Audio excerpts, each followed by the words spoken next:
Hi everyone, welcome to another episode of Aviation Perspectives with the C.A.C. podcast. In this interview, we had the opportunity to speak with Scott Macpherson, founder and president of Trainingport.net. Scott has been a pilot and a manager in corporate aviation for over 30 years. Scott's flight department was the first IS-BAO registered operator, and he continues to be a strong supporter of the standard.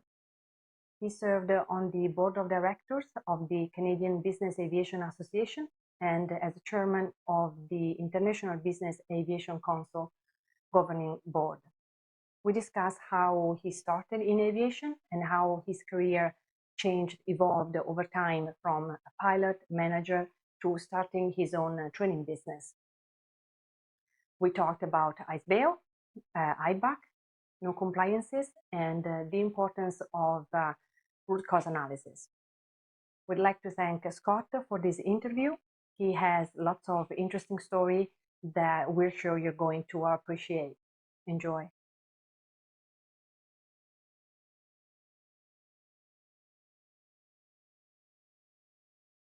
Hi everyone, it's Annalisa and Bret from C.A.C. Global Solutions. We are here today with Scott Macpherson for an interview. Scott, thank you so much for your time and for being here with us. You're welcome. Glad to be here. So let's start with who is Scott and what do you do in aviation? Well, I've been a corporate pilot for the better part of 40 years, an aviation manager for the majority of for the first half, I guess, of that. And then about 20 years ago, I started my business. While I spent 10 years sort of overlapped flying and building a business doing online training for business aviation professionals specifically. It was an area that had never been addressed 20 years ago. The idea of online training for non-type specific kind of work was novel. Nobody had ever done it, at least not comprehensively. So that's what we do. I don't run the business day to day. We have a CEO who runs the business for us, and I work on the boring stuff that shouldn't distract everybody sort of for the 3 to 5 year down the road picture. Okay. So you were born as a pilot, though, if I understand correctly. Yes, I spent a lot of time flying airplanes and worked with Bret in one of the operators that I helped out with early on when I was building the business. And then I've spent a lot of time volunteering for the industry on various boards or organizations or projects.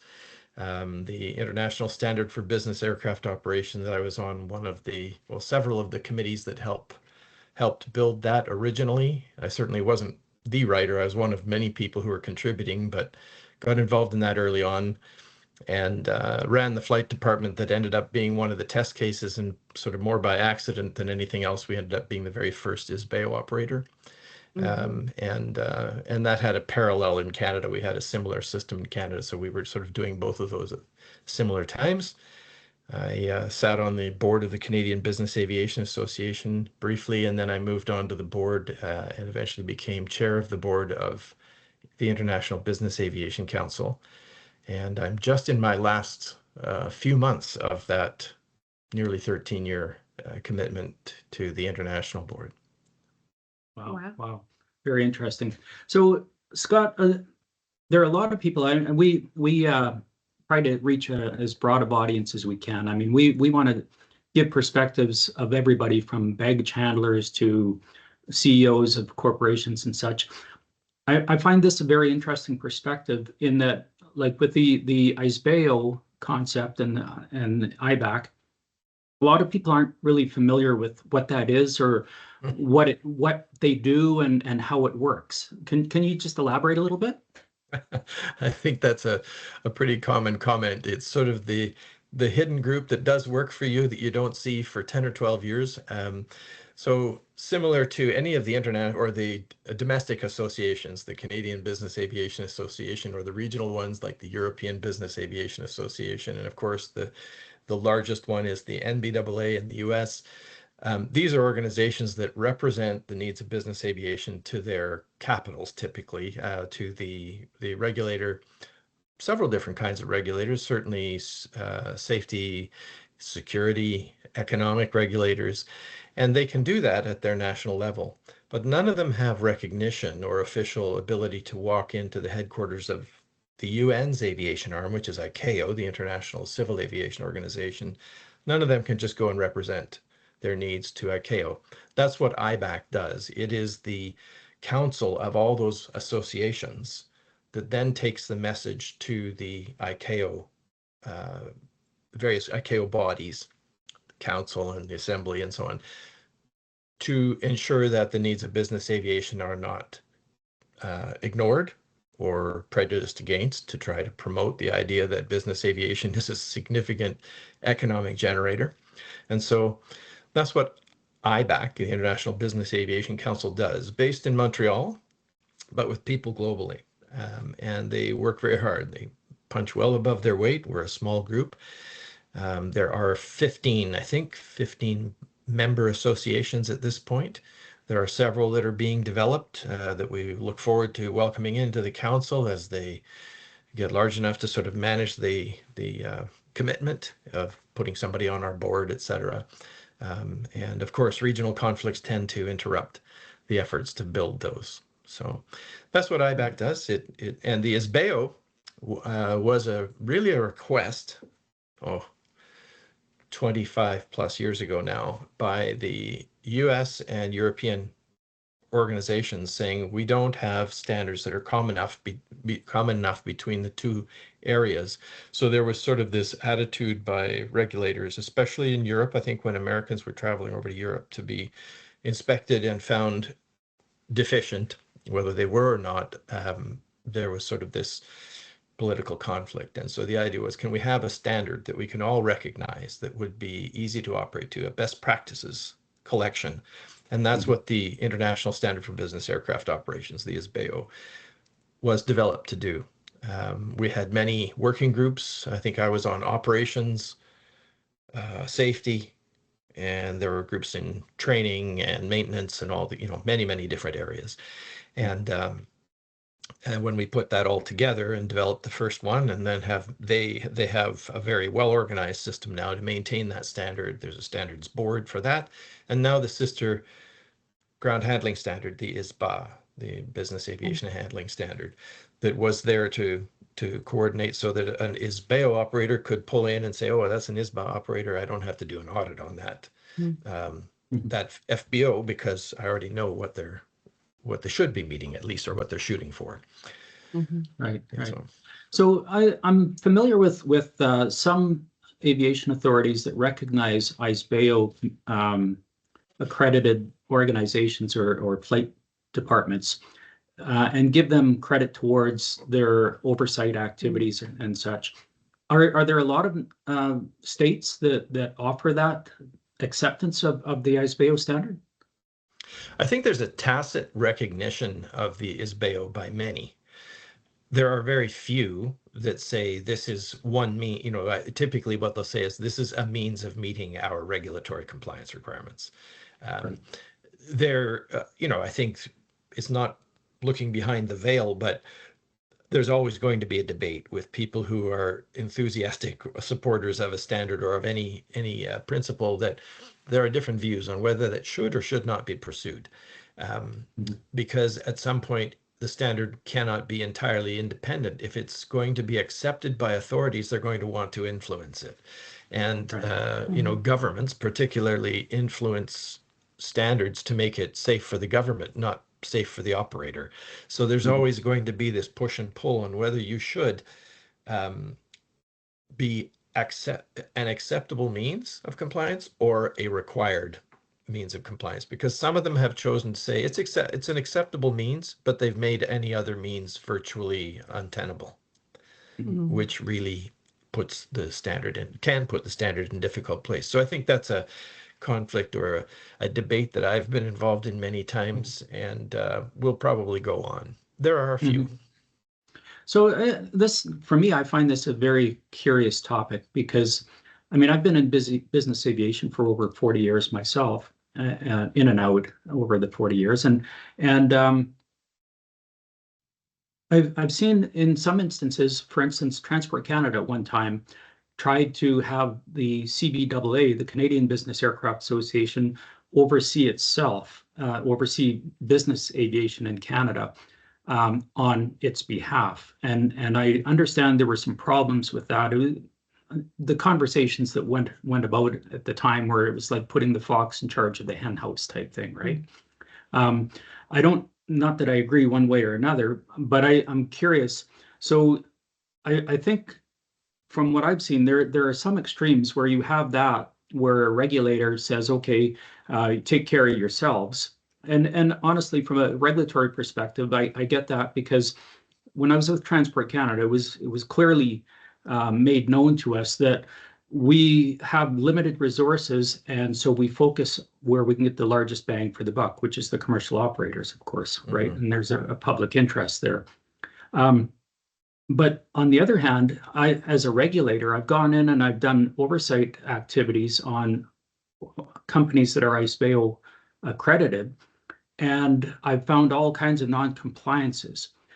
And the operator typically doesn't quite understand how they can just make stage 3 of ISBAO and they're non-compliant with the regulations. But I mean, we've both undergone ISBAO training, and we've asked the question in the courses, but ISBAO doesn't, like you suggested earlier, it doesn't guarantee that you meet a regulatory requirement, right? Because a regulator is going to have requirements over and above potentially of a standard, the international standard, right? So what is the balance there? Like, is there a position that ISBAO and IBAC take on what the intention is behind it? I'll probably disagree with several pieces in there. Okay. So, for example, I was also involved in helping write the CBAA. It was called the BAOS. It was a very awkward acronym back then, as were pretty much all the other operators. We had many meetings nationally to try and put together this standard. And it was actually suggested by Transport Canada. I don't think people remember that it was the regulator that said, you're not really our problem child, so why don't you go figure out a way using safety management systems, which were a new thing to everybody back then. We're talking, the initial discussions probably in 99 to maybe 2000, and then the development work over 2000, 2001, and kind of finalizing 2022. And in January 2001, 2, and then January 2003 was when I received the first CBAA private operator certificate, and we received the ISBAO at the same time. They just happened to do a joint audit. So I think people forget that it's a regulator's attempt. In many of these cases, ultimately the underpinning here is a regulator's attempt to find out how to deal with their scant resources, and totally understandable. And everybody has different views. Libertarian view where the government shouldn't be involved, and a very strong government oversight view. There's going to be a mix in there for anybody. But I would say that the biggest problem you see with these is when there's not adequate oversight of the regulation itself. So CBAA, somebody made the mistake at some point of saying this is self-regulation, and it was never self-regulation. It was self-management. The regulation was entirely in the hands of the government. We never wrote it. We never tried to change it. It's what it was. That, I think, was sort of this emotional reaction from particularly the unions in Transport Canada that felt this was an attempt to take away their jobs, that the senior management of the government were trying to get rid of their jobs. They didn't have enough inspectors as it was. They were just scrambling to get things done. So this wasn't an attempt to reduce numbers, and CBAA ended up being sort of the target of everybody there. The 2 accidents that happened that brought it to an end actually had really nothing to do with that standard, but those were the excuse for getting rid of it. Either way, ISBAO has a completely separate group. It's not a commercial entity. It's not a governmental entity. And the goal, I think, with IS-BAO is to understand that people are on a continuous improvement track. It's a way to look from stem to stern of your operation, starting in a progressive manner, where that's why there's sort of stage 1, 2, 3. Do you have the stuff in order? Are you using it, and is it effective? That's almost the very simplistic way of looking at stages 1, 2, and 3. It's far too simplistic, and so there's a way of saying, okay, you've put in place, every element we would expect. Have you a method of recognizing all the regulations that apply to you? And inevitably, because regulation only grows, I've never seen it actually decrease, there will be non-compliance. I'd be very surprised if somebody could sail through a very, very thorough audit, not that anybody has time to do that level of audit, that they could sail through without a single thing being found. So I think it's about continuous improvement. That's my personal definition of excellence. It's not perfection. No, I get that, and I totally agree, and I admire that that's the direction and the intent behind it. But from a regulator's perspective, for the viewers that are involved in this and are of that mind, I've been into a few organizations, a few flight departments where they wholly embrace it. They're all about continuous improvement. But when it comes to dotting the I's and crossing the T's from a regulatory perspective, they think because they're pursuing continual improvement that means that they're compliant. And I just need to put a caution in there that that's not necessarily what it means. I mean, you can continually improve your safety standard, the way you do things, but you still have to look at what the actual requirements are, regardless of what the regulation is, because like you say, regulations are going to change. You're going to end up being potentially non-compliant, and then you're going to have issues with the regulator. And it's perceived by the regulator that you don't know what you're doing and you're out of control, where that's not necessarily the case at all, right? So, okay. Yeah, I mean, I'm not going to argue. There are going to be things that people don't have together, but just like the regulator that will complain that they're understaffed, operators are busy.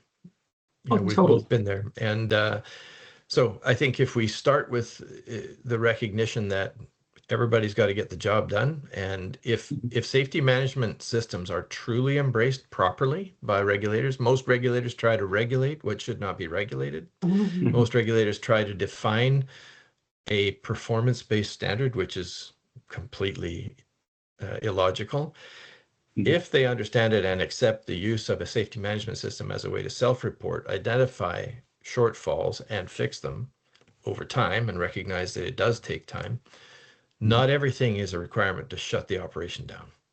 Unfortunately, I have seen auditors who believe that they found, a mistake in grammar, and they believe that the airplane's about to crash because of it, and it's ridiculous, of course. Well, absolutely. I mean, again, from a regulator's perspective, unless there's a safety case that can be built against what's happening, I mean, most things are just administrative, and those can be dealt with. The way I look at an organization when I go into it is, like you say, are they using their SMS? Are they embracing this? And a lot of times what I'll do actually is, if I do find something that's questionable or is a non-compliance, I'll have them enter it into their own system, so that next time around when I come back, I can see whether it's actually working or not, because how did they deal with this non-compliance within their own system? I think this is shooting off on a tangent, but I think this is probably one of the richest areas for development for everyone in the industry now. Regulators too, and operators very definitely, is the ability to do proper root cause analysis. Because all of this falls down to, did you find the real cause? If you didn't find the real cause, you can enter it in your SMS 20 times and still have the thing happening and be wondering what's going wrong. That is probably the weakest area that I've observed. So as an operator, I had to learn what is this root cause analysis? We looked at bow tie, we looked at, all these very complex systems, and after a while, you just shake your head and think there's got to be another way. And eventually you figure out how to do this, do it effectively, ask the right questions, make the right decisions. But when I was actually operating my company on a regular day-to-day basis, and then I was the sort of the more technical involved guy, I'd look at operators, I'd read their entire manual, I'd go into their operation, look at it. I wasn't doing it as an audit, but after you're around long enough, as you know, it doesn't take much to kind of look over in a corner and go, either I shouldn't look there or we're going to have a long talk. And you see things that if they had asked the right questions, if they'd done the root cause analysis, they would not see more than one. So a KPI that I've often recommended to people is using repetitive events with the same, how many events with the same root cause have occurred, and shoot for a reducing number, because to me, that's the number one that will fix all that stuff. Mm-hmm. I don't know, maybe that's a gratuitous comment, but I think it's the thing that I see is the weakest spot for everybody. And well, yeah, and as a regulator, and what I see as a result from that is every time somebody comes up with a non-compliance, whether it be their own internal non-compliance or whether the regulator brings it to their attention, there's this idea that, okay, well, we need to build a bigger system to capture what we missed, right? And then before you know it, they've got this huge unwieldy system that all they can do is trip over themselves in the middle of it, right? So sure. It's you got to be careful of that too. So I'm sorry, we went off on some tangents there. Yes. You told us about who you are and what you do right now and where you've come from. What about on the volunteer side? I understand that you do volunteer work of different kinds as well. Yeah, I've done a lot over the years, in many different areas of life,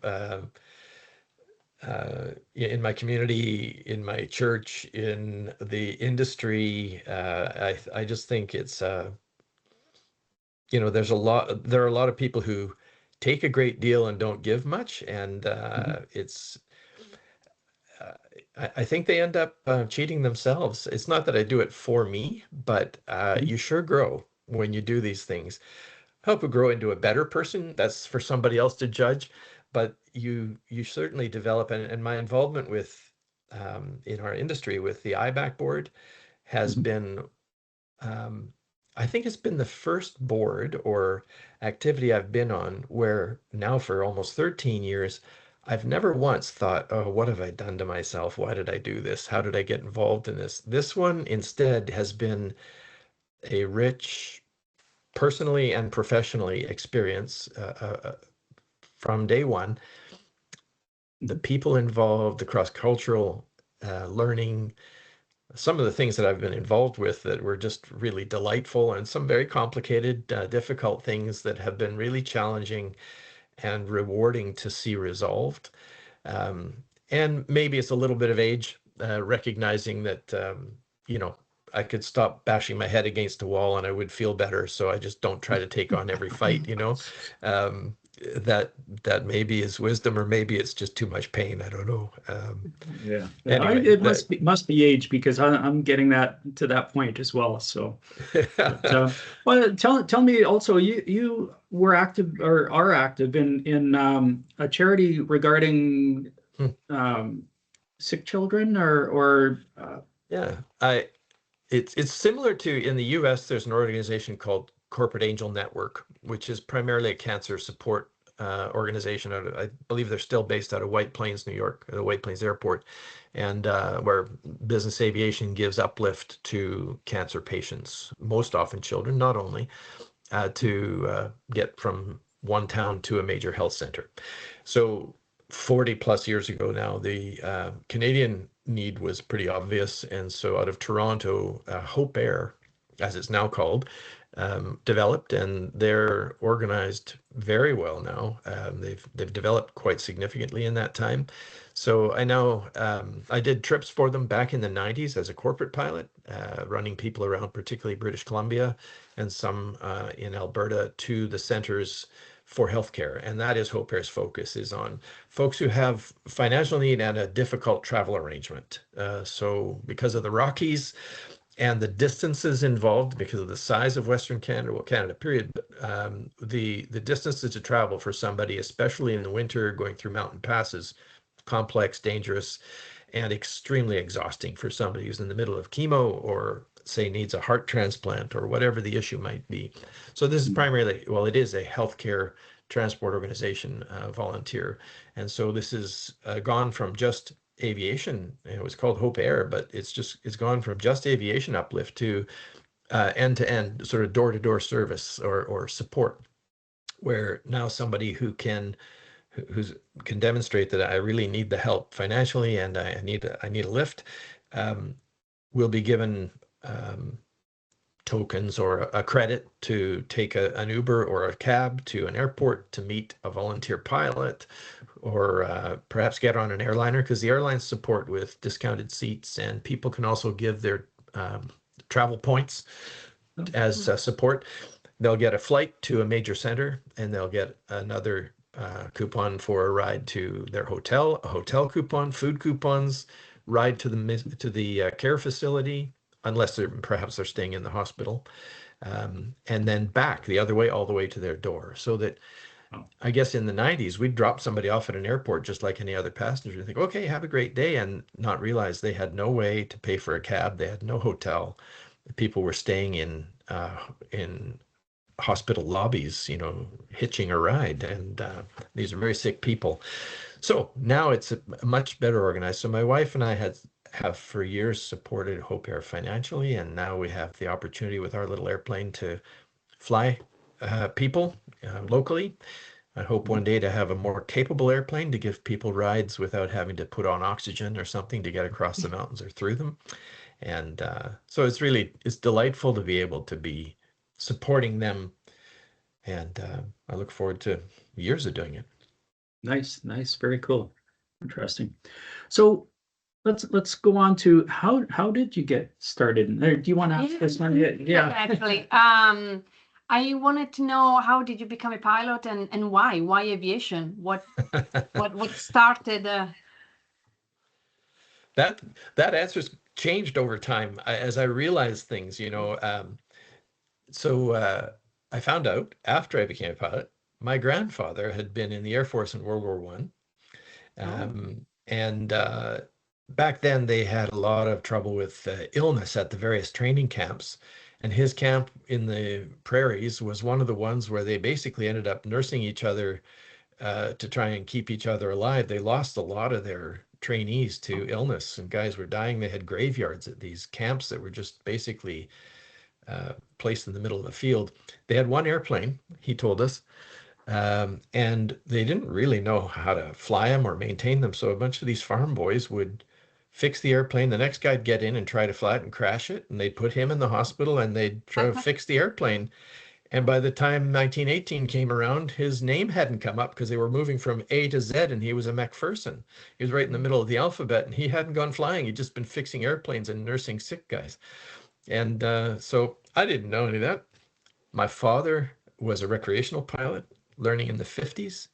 And there's a picture of me right near where my office is at what's now the Sky Service, Vancouver, FBO, in 1961 or so. I'm a year old at the time, roughly, and I'm walking by a building that's still there. Bret, one of the curved hangars, one of those original hangars that are at YVR.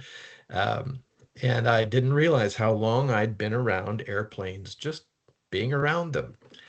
Never occurred to me that I'd be a pilot until about halfway through the second year of my degree, which we'd now call human factors, but it was more like industrial and experimental psychology back then.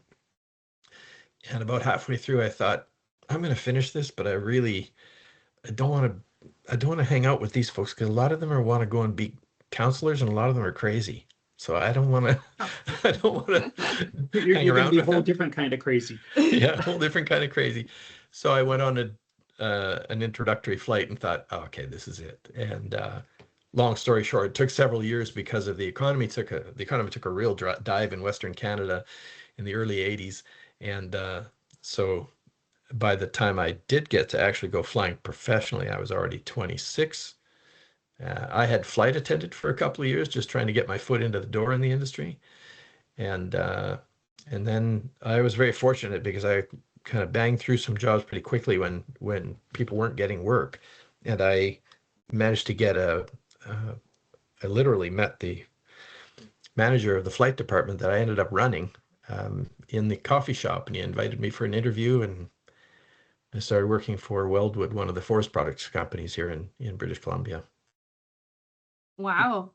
So why did you decide to start Trainingport.net and go into training? Classic entrepreneur story. I was the manager of a department with the Canadian Private Operator Certificate Program and the IS-BAO. Basically, as anybody who would be involved in them or understands SMS, when you identify a risk, you have to figure out how to mitigate that risk. And it's almost impossible to do a mitigation. It's very, very few mitigations that don't involve training in some way, whether you realize it or not.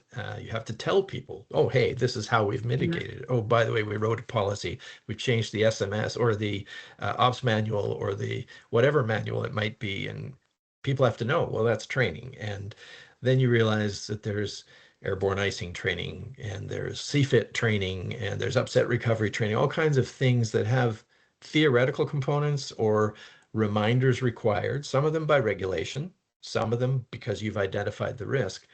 And as I started to realize how much I was, we were digging out, oh, here's a risk we hadn't really thought about. We've got to deal with this. I couldn't find training in any of that. There were a couple of online systems where you could go to NASA and get their airborne icing training, or you could go to a couple of other companies that had sort of sporadic bits of training, but there was no unified place.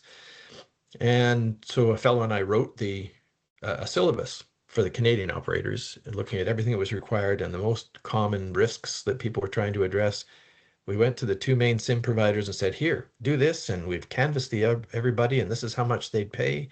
And they kind of took the paper and went, cool, and threw it in the garbage, I'm pretty sure. And so after my flight department closed, our company was merged with another one, made for a good, strong company that's still there.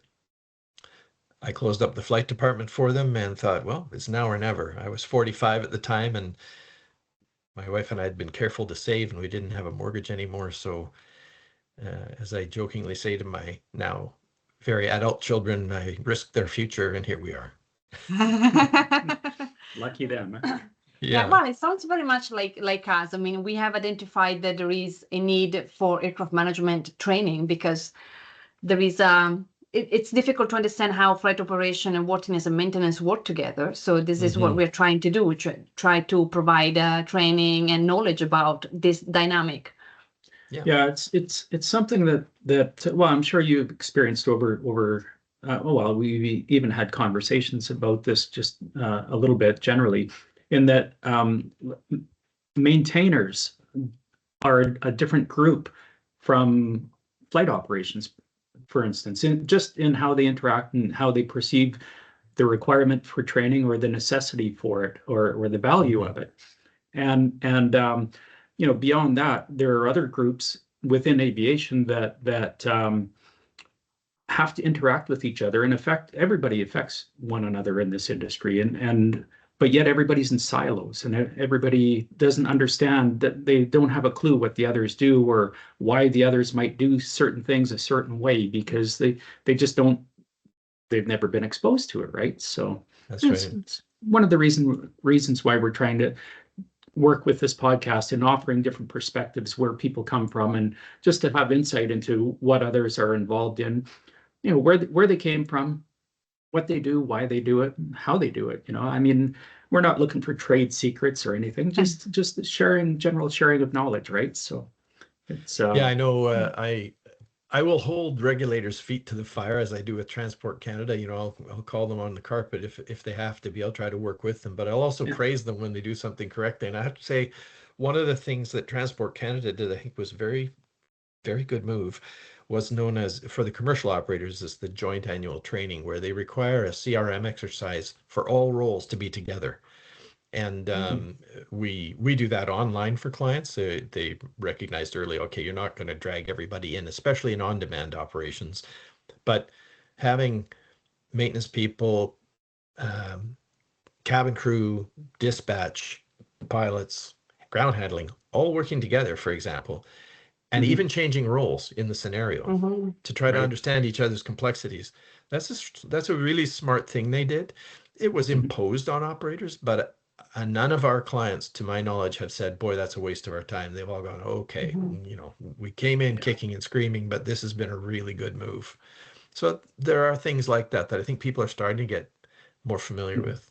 One of the things that scares the pants off me is if a training officer from one role decides what training everybody else in the other role should get without asking them, that always fails.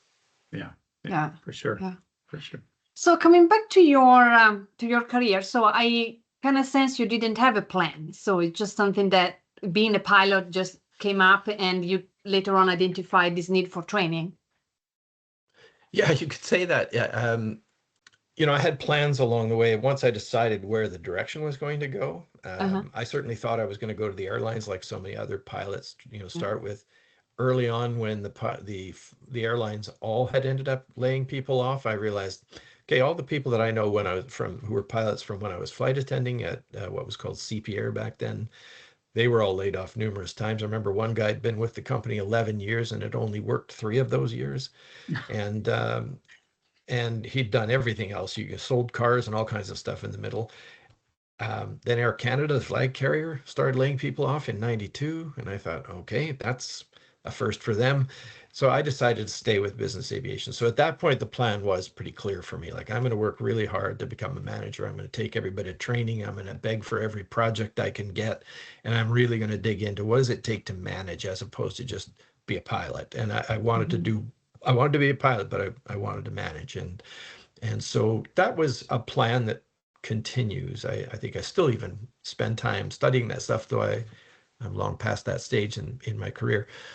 The business, I think it was because I knew that I knew there were enough things to do out there. Probably 5 or 6 years before the department shut down, I had already started thinking, this is going to have to happen, and I'm probably going to have to make it happen myself.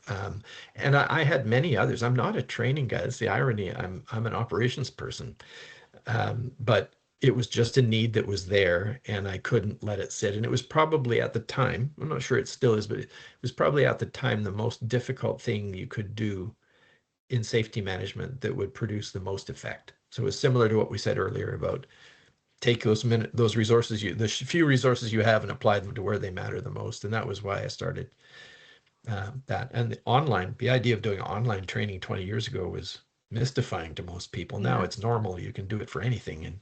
But back then it was incomprehensible. It took, I think, 1.5 years to get the first client.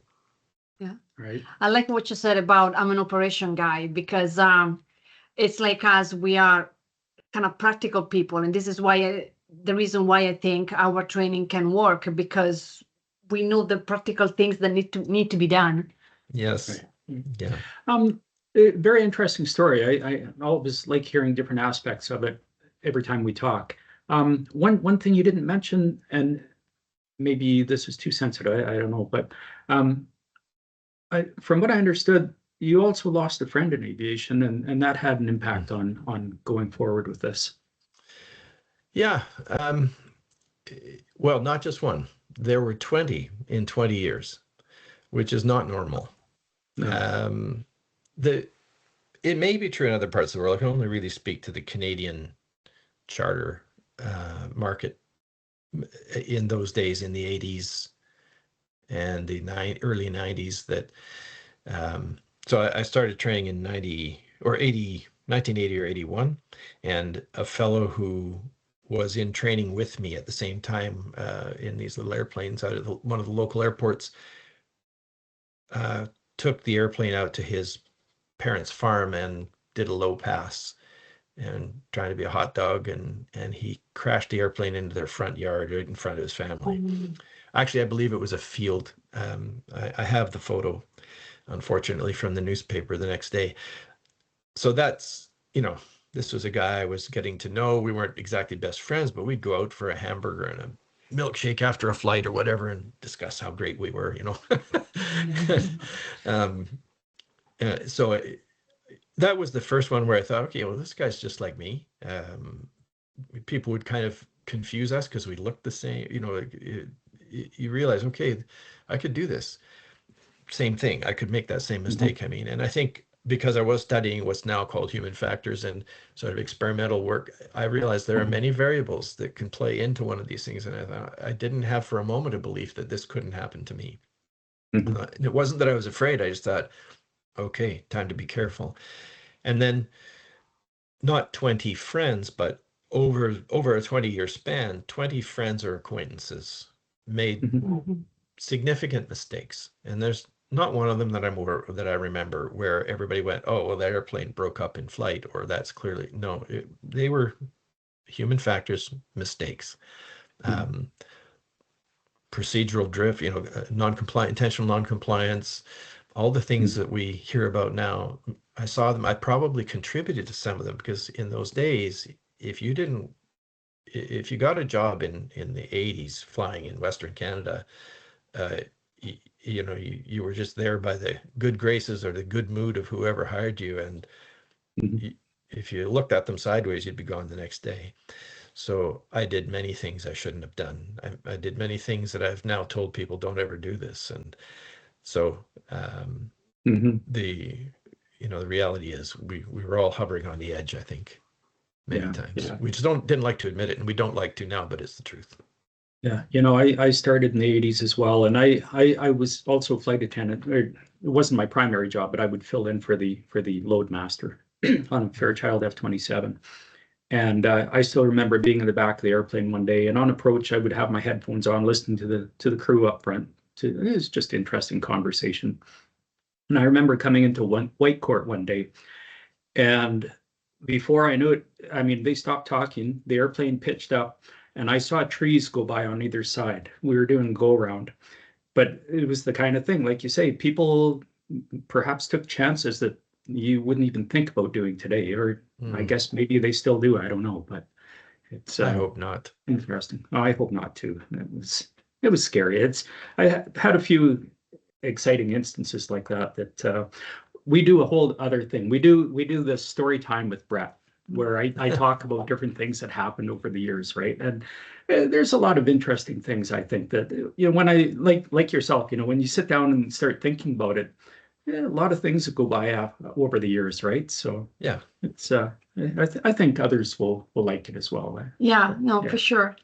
So I think well, you kind of talked a little bit right now about this. So I suppose there were things that nobody told you about your job that you figured out on the way. I wonder, thank you. That's a nice way to put it, Annalisa. I wonder whether they told me and I just wasn't listening. That's a good point. Well, that's part of youth too, and starting up, right? The arrogance. Right. Yeah. I have said many times, and I still very happily get together with one of my mentors who's now in his mid-80s. He was a Transport Canada inspector, and I'm sure that his way of guiding us in the industry would be he'd drop by and he'd be having coffee where you just happened to be. He was very smart about where everybody would be. He'd be having coffee and he'd say, oh, I was thinking about this. What do you think? And you'd kind of say, oh, I haven't thought about it. Come off with an answer, have a nice chat with him. He was always very friendly. He'd say, okay, well, have a good day. And at some point, as hopefully my IQ grew, I don't know, eventually the penny would drop and I'd think, I think there was a reason for that question, I used to wonder why he dropped by for coffee every once in a while. But honestly, as a regulator, I've had probably some of my best conversations just stopping in at different companies and having a coffee, and people open up to you and share things with you. And I mean, it's not to turn around and become the policeman and say, oh, I got you. It's well, did you ever think about this? There are some very lively and interesting conversations, I think, Yeah, it's a very interesting point, because we were having this conversation a couple of weeks ago that I told you sometimes I have this thing that drop in my head, oh, that would be a good idea. And I was thinking about the future of the civil aviation authorities, because I think nowadays a lot of people, how can I put this? The authorities haven't been put in a nice position for a number of different reasons, and aviation too. And I had experiences, and I hear experience from other people, clients, that once in a while there are still these inspectors that come over and they are just policemen. So if you don't do this, I'm going to shut you down, period. And I don't think that's the future. I actually think authorities will change in a way that will become maybe it's a big word, but more of a mentorship where, you have this conversation like you were saying with this guy and you talk things through and they just... Yeah. From a regulatory perspective, though, you're talking about having conversation with reasonable people. There are some people in aviation that are not reasonable, and they need a big stick. It's all the only way to put it. Yeah, but the one that who needs the stick are the minority. The majority is there. If they make mistake, is not something that they wanted to make. It just happens, and they just have to be aware of that. Well, I think we're also talking about business aviation in this particular conversation, and it's been my experience. I would have to say by far in business aviation, people want to do the right things. They're not the group that are trying to skirt the rules or get away with something. If people make mistakes, they're generally oversights. They're happy to correct them as soon as they're brought to their attention. It's a different environment, but if you start getting commercial operations where they're trying to save a nickel everywhere they can. Not that you can't get into that situation in business aviation as well, where the flight ops department manager is getting his bonus predicated on what he saves in the budget. Right. I mean, that does happen, right? So, but no, for the most part, I think with business aviation, everybody's trying to do what's right. Would that be fair to say? Yeah, that's my, like in the 99%. Range. People are going, what possible advantage? Because there are very few. I've never actually seen. I've heard of it that people have an incentive based on how little they spend of their budget. I think that's bonkers. I've heard of it. I've never seen it. But by and large, people look at it and think, why would I cut corners here? This is such a good gig that I don't want to. I enjoy it. I don't want to do harm to the operation. The company isn't about making money with the airplane. The company is about saving time. And I think of, business aviation meaning in support of the activity of a business. It could be chartered or it could be a company owned, a truly corporate airplane, but particularly in the corporate side where there's no profit motive. It's just your cost center and you're going to spend some money. They accept it. They know that their alternative is more expensive, and less available charter, for example. So eventually they make the commitment to buy a machine and staff that machine. They're not looking to cut corners. They're just busy. And most of the time that stuff that isn't done is because they missed it. The other piece though is that I found out I was a nerd. I didn't know that. I thought it was cool, but I found out I was a nerd because the reality is very few managers actually go after the training. They don't, as I do, really seek the training. I took all the courses. I did university courses and I did, a variety of industry courses. And I asked my bosses and I asked a lot of questions and I searched out that information and even formalized it. That isn't normal. So often management mistakes are because of unprepared people, not unwilling sometimes, but most of the time unprepared. And once they realize it and start taking it seriously, I don't think that business aviation has that problem by and large. No, I would tend to agree with that.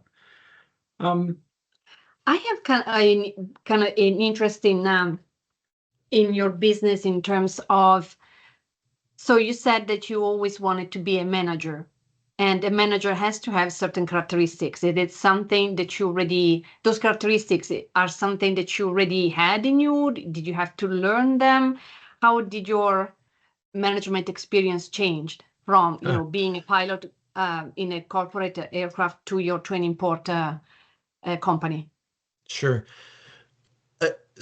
I'm not sure when I said that I knew I wanted to be a manager, it was once I realized that this was the path I was going to be on, I started pursuing that. I didn't go into it pursuing that. I just thought, hey, great flying job, cool. My first jet, great. really fun flying, really challenging flying, you know, in and out of the mountains. So that was the focus for me. And in retrospect, I was a very rough manager. I only survived as a manager because I had wise bosses and steadfast people that I worked with who worked for me and put up with me and helped me understand when I was out of line. And, you know, that's hard to admit. There's some chagrin in that statement. But the reality is I can cringe. If I think back hard enough, I can cringe at many things that I did and said, and I'd like a do-over on an awful lot of it. So I would love to say that I always had the characteristic of a good manager. No, I did not.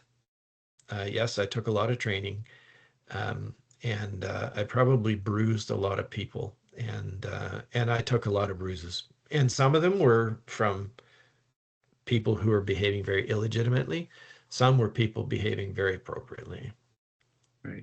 So, yeah, I have to say I've dealt with different management types as well, different managers, and there are some that really shouldn't be managers. They simply don't have the acumen. They're not people. And to me, that's one of the primary necessities is you need to understand people and where you fit in all of that.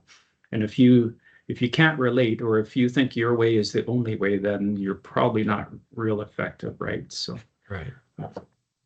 I'm curious, you know, in that respect, your company is Vancouver based. It's your primary office is at the YVR airport, right? Correct. Okay. Yeah. Now, all of your people are not situated at that location. Is that right? That's right. So we have 3 folks in Eastern time zone, Florida and Ontario. And then the majority of our folks are here in the Western time zone in BC. So we can kind of cover a pretty broad range from Europe, depending on the timing, from Europe through parts of Asia, where we can answer the phone, you know, a good portion of the day. I mean, we're not going to try and be a 24/7 operation. We don't need to be. There's nothing, unlike operations, there's nothing urgent in training. You know, like it's not like we're on, you know, a hair on fire problem. We don't have an AOG in training. So, so we can manage. And I often say to folks who come in who feel like they have to really respond quickly in our operation, I'm like, if we start responding quickly, something else went wrong a while back. Let's slow down and don't be running. So we can manage it from those 2 time zones quite nicely. And we have clients.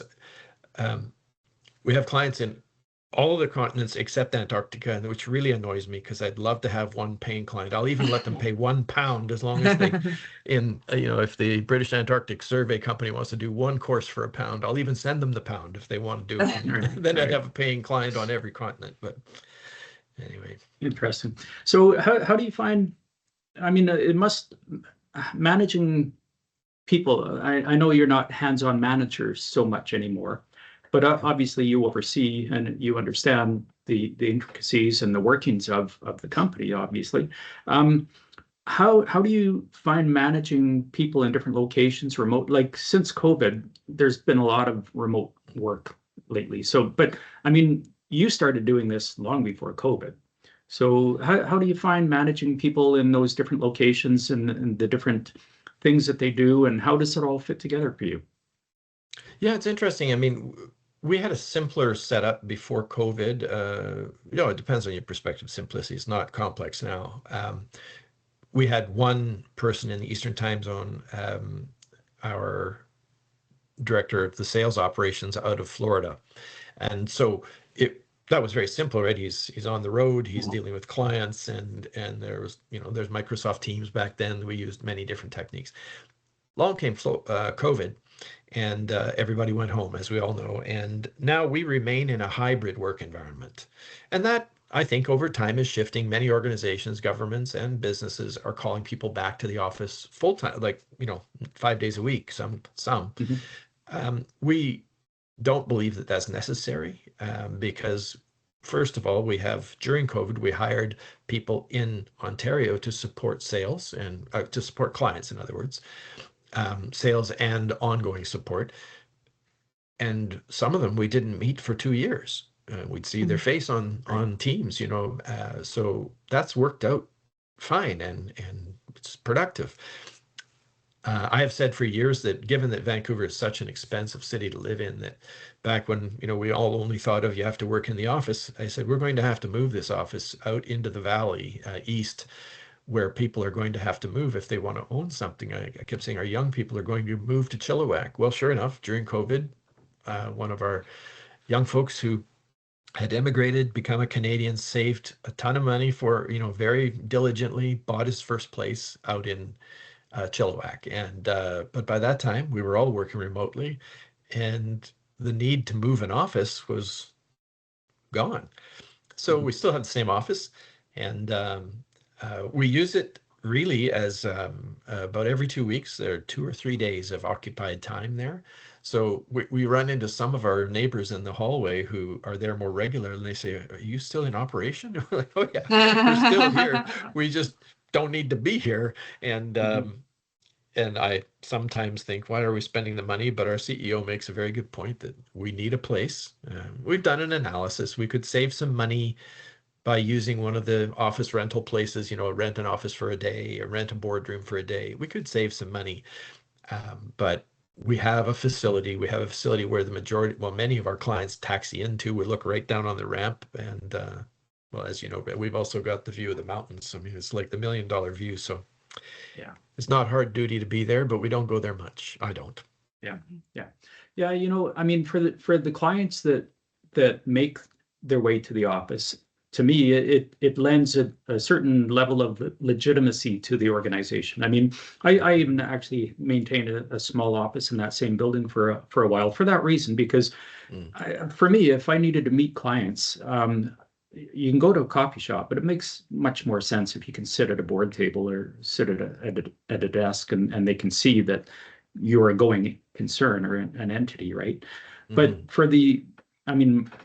you have an online business. So the majority of your clients, I'm presuming, you never see or never deal with firsthand. Is that right? Well, I certainly don't anymore, and it's a bit of a bittersweet reality. I mean, I had to get out of the way in order for the business to grow.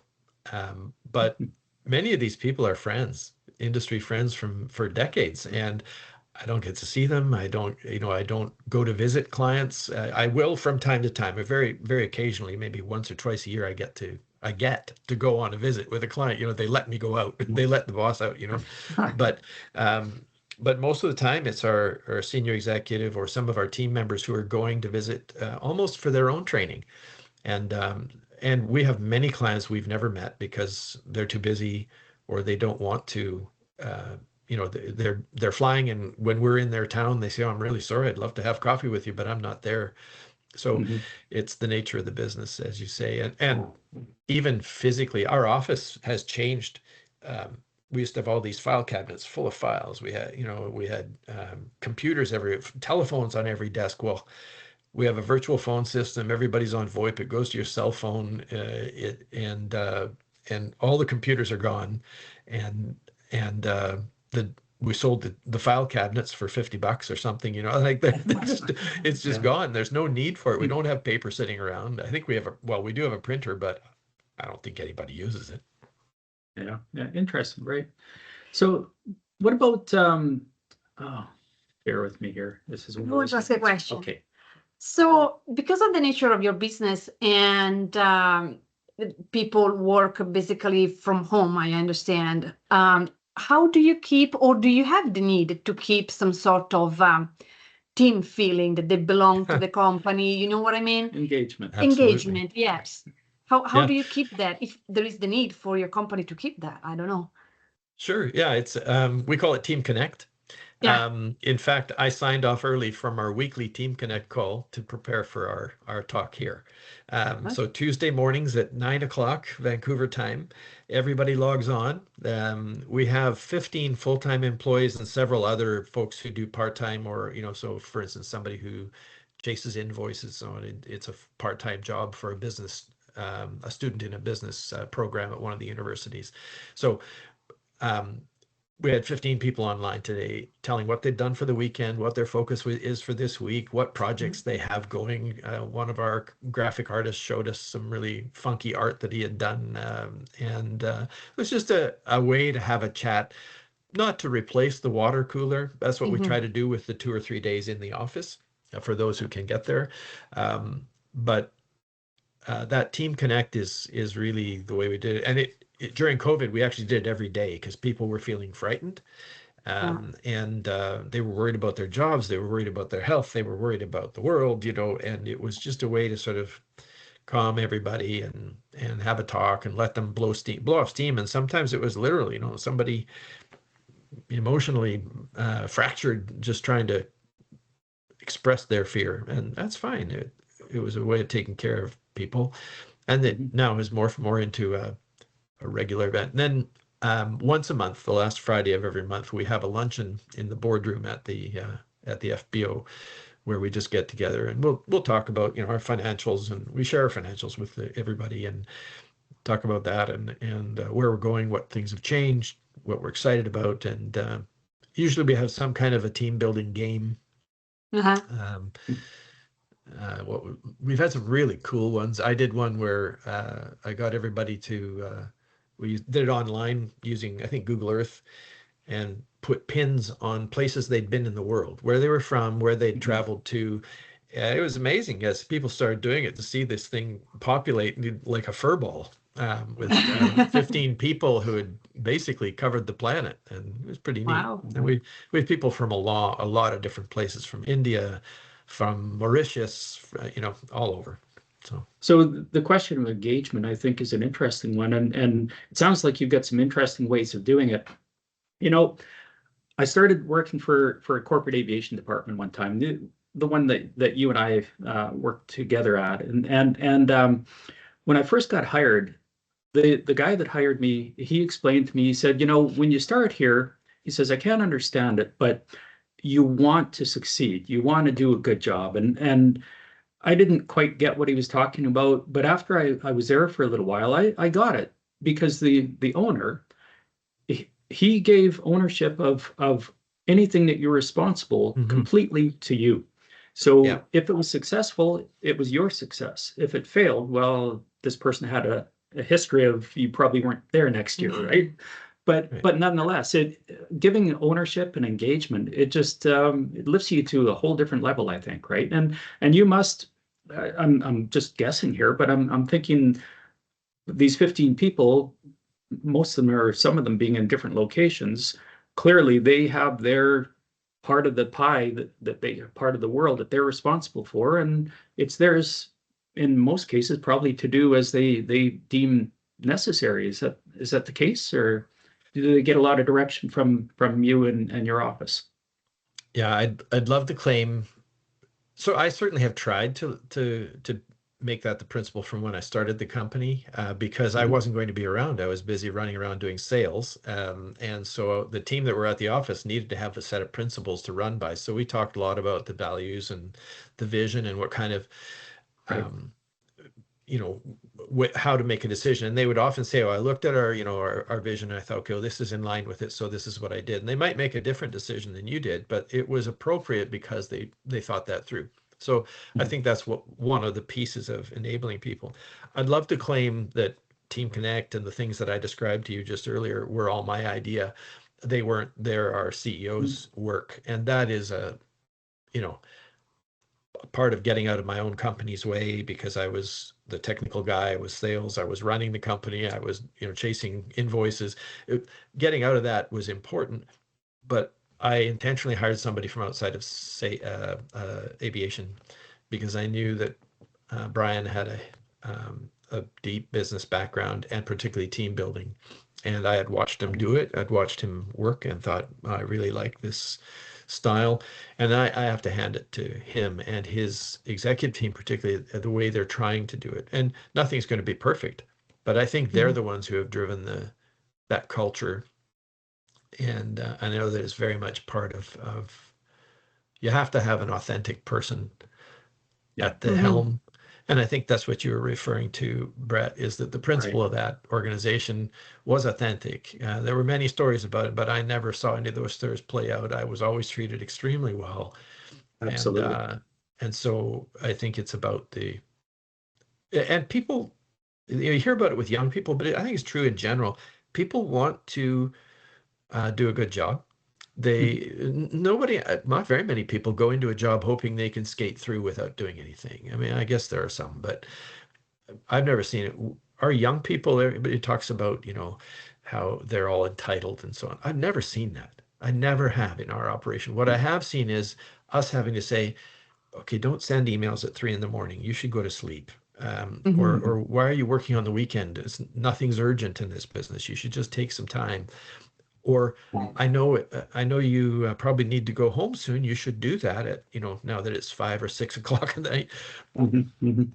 They just are dedicated. And I think it's because they want to do a good job and they're tied to something bigger. I mean, I do tell the story about losing those friends. I tell them that, this is an industry that loses people and we want to be part of. Well, we have changed our mission statement over time, but now it's helping business aviation professionals excel. And the goal there is to focus on professionalism and excellence, meaning continuous improvement in our vernacular. And that's to keep them from, to put it bluntly, making holes in the ground or oil slicks in the water. And they understand that. And whether they're a graphic artist or a code developer, that's what they're working toward. And it's amazing to watch. They're very dedicated. Sounds fascinating. Cool. Interesting. Yeah. Well, I think we are getting close to the end of our interview, so we have a few questions for you. So one is, what do you enjoy most about aviation and your job? Very basic. And it's what I enjoy most, and I miss to some degree. I hope to be back there doing it. I miss. I enjoy looking out over the world and seeing the breadth of it and the changing conditions, weather and environment. And I enjoy the challenge of executing a flight really well. And so that's why on the other hand, having said that, I've flown so much now that I don't really enjoy making holes in the sky for my own sake. I don't go flying just for me.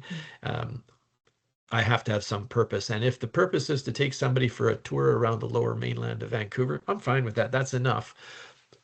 Hopeair is more than enough purpose. I mean, as time gets on and with the resources we hope to have, my intent is to do, at least one pairing or, out and back trip for a patient a week. And that's what I enjoy about it. It's using it for other people, but also I just love seeing it. My wife used to say, it must have been really bad weather today, because I'd come home happier the worse the weather was, because I felt like we'd done a good job. That's good. Good. Yeah. Hey, a little off script and off topic, but are you still flying, like for commercially, or not commercially, but rather like for anybody else? No. I haven't been paid to fly for probably 10 years now. I bought a little airplane when my son was looking at becoming a pilot. He's now a professional pilot, and so having one for him to build time. So I have a Piper Warrior. It's 50 years old this year, and I get out on it. I think I did 55 hours in the last 5. When I looked at my doing a budget, I looked at for Hopeair. I had to give them the numbers, and I looked at the annual information airworthiness reports, and it was averaging 55 hours for the last 5 years. I think I looked at. So, I mean, it's a little bit of flying, and we used it a lot to go and see our grandkids over in Vancouver Island. Now they've moved further away for school, for grad school, so we probably won't be keeping that one. I'll try to upgrade it so that we can do something even better for the Hopeair folks. Oh, for sure, that sounds good. Again, off script, off topic. I'm just curious. I noticed an article about you and IBAC and all of this today, and there was a photo of you with the 900 LX. So that I'm presuming that replaced the B model, of course. So did you get a chance to fly that much, and did you go on any long journey trips? I did. Yeah, I flew the 900B for 5 years, and then the EX Easy for it's a fake LX, right? It's got the post-market winglets, so it does perform the same way, but it wasn't technically an LX. But I flew that for about 5 years, and I only did 2. It's funny. Majority of my career was in citations in the mountains in BC and Alberta. Average trip was 48 minutes, and in the flight department I ran, we did 1,000 legs a year. And so it was a lot of in and out of the mountains, and the operation that had the Falcon. I think I did 1 international trip with them in all that time, and some of that was when they fell. I might have been going to say a big trade show for the building of my business, so I wasn't available. And some of it was that they didn't do that many back then, so they wanted to do those trips. So I think I did 1 with them and 1 with another operator that asked for me to come and support them out to Europe. So I really have very little international experience, despite what I flew. Interesting. So another question for you: how do you see aviation evolving in your niche in particular? Business aviation specifically, you mean? So I'll answer 2 ways. And like I said, I think where I see it going right now is that there's a very clearly consolidation of flight departments into management companies. So if you look at the data that is produced by a number of organizations in the industry like JetNet IQ, particularly Raleigh's organization, very effective, very impressive what they do. You see the number of operators staying kind of steady, number of airplanes increasing slowly. It's actually pretty impressive to see the growth in business aircraft, and yet the number of operating certificates, the number of international, IS-BAO or registrations dropping because they're being consolidated into fewer and fewer operators. And I think that is not a long-term. It's a natural flow, but I think there'll be a slight correction on that, because you can do the arithmetic all day long, and people don't like talking about it, particularly in the management companies. A properly run in-house flight department will always produce less cost over the long term. But a management company will get rid of all the brain damage to the senior executives of a company that have to deal with people behaving the way people behave, and maybe, as I said, managers not being really prepared to manage the way they thought they were. So that's one. I think related to that is that there is a flow, and I know Bret and I have talked about this, and I've said it for decades, like way back from before I became a manager. Never clear to me why pilots became the managers. The person who's there all the time typically was the director of maintenance. And sometimes it was somebody else, like a flight coordinator. And more, you see that happening, particularly in the US, which is 65% right now of the global business aviation market. You see that happening more and more, where it's not a technical person, a pilot or a maintenance person who's becoming the manager, because they have their focus. And I do believe most people find it difficult, reasonably so, to be excellent at both. It takes a lot out of you. So I think there's a flow toward management companies, especially where airplanes are less justified maybe than they would be if they were pure corporate, where they really are busy. If they're not busy enough, management will promise you tax benefits and cost recovery. Of course, they never talk about the damage to your residual value when you start chartering out your airplane, but that's a different issue. And then I think there'll be an uptick in self-managed departments as people start kind of flowing, the pendulum starts to swing back and people say, oh, I don't think I'm getting the best value, and they start to go back in-house. I think there'll be a bit of a balancing there. Interesting. Yeah. Do you have any advice for those who are just starting out or beginning down this path as a pilot in business? As a pilot? Or generally speaking, in aviation career, what suggestion do you have? Sure. I spend a lot of time in trying to encourage everybody to go be in aviation. I mean, we have far too few people. The opportunity is huge. And I tell people, as I've mentioned to my son, I think, go and try everything. If you look at something and really don't want to do it, well, there's more than enough to do. You don't have to do that. But if an opportunity presents itself, do it. But I also tell people not to chase equipment. I think it's a mistake. There are too many people that run around, they move from city to city chasing machinery, and they sacrifice their families' stability, and that can have an effect on their children, on their marriages, and all kinds of things. I just think it's too difficult.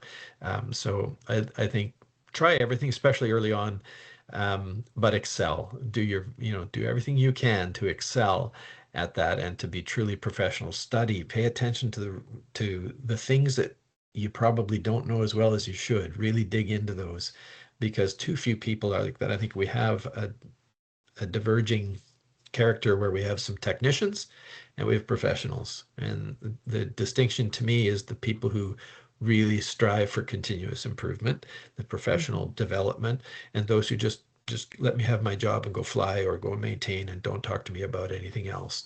And they are distinctly different groups. Yeah, very much so. Actually, I know, like from my perspective, being a maintainer, coming from a maintenance background, it's very clear. There are those that will be mechanics their whole life, and that's all they want to do is fix airplanes. And a lot of them are very proficient, very good at what they do, but they have no interest in managing the aircraft and knowing what it takes to keep an aircraft legal or airworthy, right? I mean, to them, keeping an airplane airworthy is doing a procedure in accordance with a documented procedure and being able to say that they did it in accordance with that. And that's as far as it goes. So, yeah. So if anybody wants to know more about you, your company, do you have like a LinkedIn page, website, and also for the charity organization that you were talking about, if you want to give like a website or something, maybe people can look into that? Yeah, if they look up Hopeair, I think it's hopeair.ca. It might be .org, I've forgotten. But I'll check it out. Yeah, it's a really great organization, and the people there are tremendous. They've done so many trips, and they're growing tremendously because there's so much demand, and we've got such a big country. To get people from small towns to the major centers is tough. I'm on LinkedIn, and I'm decreasingly active in it as I sort of get into my more flexible time of life. Not retired, but I'm flexible, so I can support Hopeair. I can support grandchildren who want to talk to me, and that's a wonderful thing. And maybe my wife and I will take a vacation. Who knows? But LinkedIn, and certainly the website is trainingport.net. And I mean, that's not the purpose of our call, but yes, people can certainly look there, and we're happy to talk. People can get a hold of me through that. Very cool. I'm curious though, Scott, when does this flexibility thing start? I'm waiting for it yet. Yeah, I think I've probably, whether I knew it or not, been there for probably 5 or 6 years. When Brian, our CEO, took over, we sort of went through this transition phase where I rode alongside and then kind of backed off and was there maybe 3 days a week, then 2, and then I moved my office here at home long before COVID so that I could be out of the way and people wouldn't be asking me the questions. They would ask Brian, and we could set that line for everybody. So that gave flexibility. I worked awfully hard in that time, though, to try and figure out, so what do I do? How do I produce value for my company? And I still always hover on the edge of, am I really doing the right thing for them? Am I supporting Brian correctly?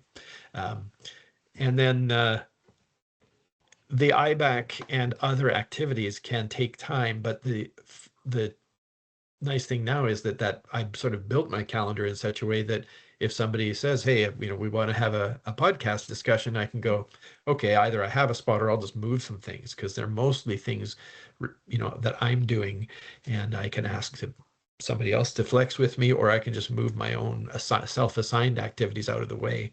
And yeah. Thanks. Yeah. I'm jealous. I look forward to that time. Right now, it's just go, go, go, go, go. Yes. Yeah, it would be.